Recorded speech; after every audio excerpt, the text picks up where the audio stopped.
Unacademy. Let's crack it.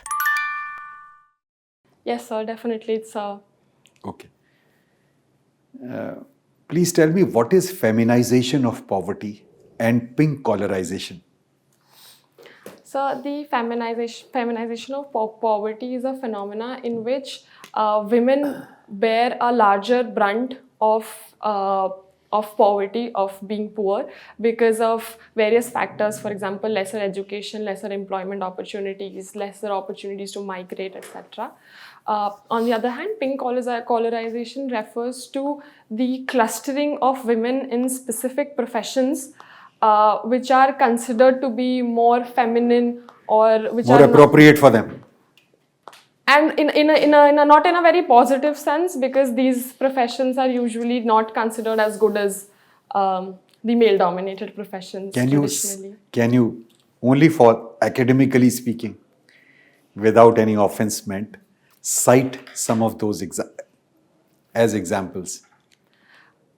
So some of these professions would be, for example, if we talk about secretaries, personal assistants, Receptionists, receptionists. nurses, Yes, sir. school teachers.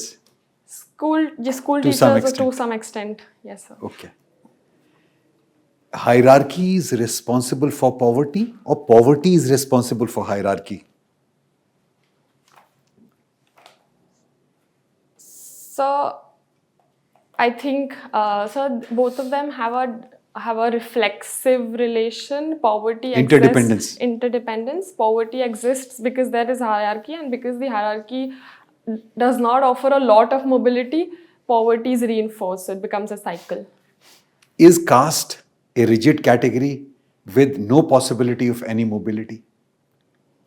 So the dominant view was that caste is very rigid. There is no possibility of mobility. However, as noted sociologist Mr. M.N. Srinivas has said, and Mr. Dipankar Gupta has also said, that caste is actually not just these four blocks that we consider, and nobody can move in, nobody can move out. It's actually a lot more complicated and a lot more nuanced than that.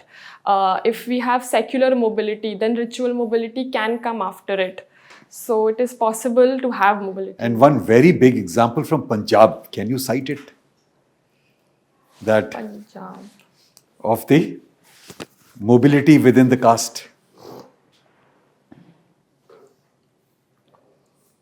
May I give a hint? Yes, sir.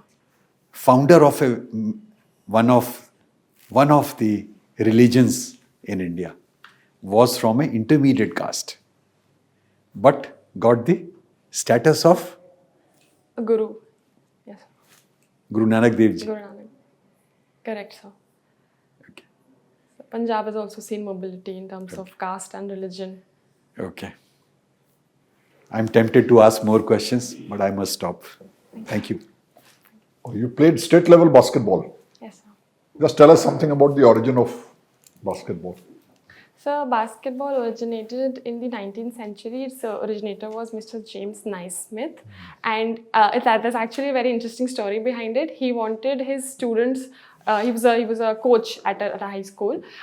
He wanted his students to play something even when it was raining out. There was bad weather outside, so he picked up a basket, put a hole in it, and said, "You just put balls in these baskets." The hole came later on, actually. Sorry. Okay, So that is how it originated. All right, and who's the shortest basketball player to win the dunking championship? Sorry, sir, I do not know the name. What is the shortest basketballer that you think can dunk a ball? I think that would require around 5. It has to be very close to 6. That man If was- it's not 6, then 1 or 2 inches shorter than that. But because even the women who've dunked have been pretty tall, around 6. Okay, the shortest man who's won this dunking championship was about 5'6" or less than that. 5, 6, well, Yeah. that's All right. Since you are a good athlete, please explain this sentence. Intellect to intelligence is like athletic ability to an athlete.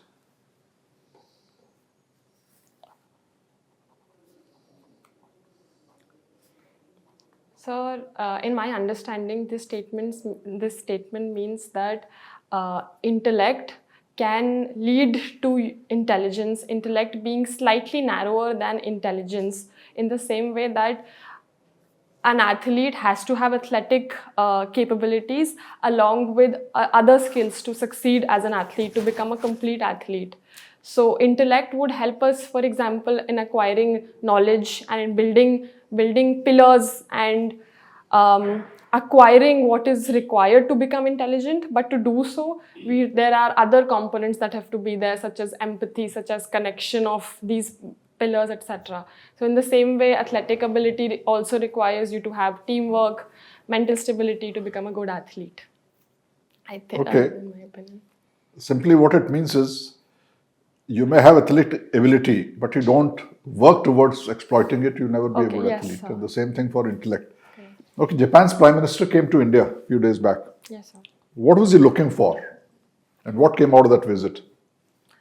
So there were 2 points that stood out of that meeting. A was reiterating Japan's cooperation with India in terms of Indo-Pacific region and emerging as allies in that region to ensure a fair and open seas there. And secondly, it also sought in a more subtle way, it also sought India's help and India's cooperation with Japan and its allies in the Russia-Ukraine war situation.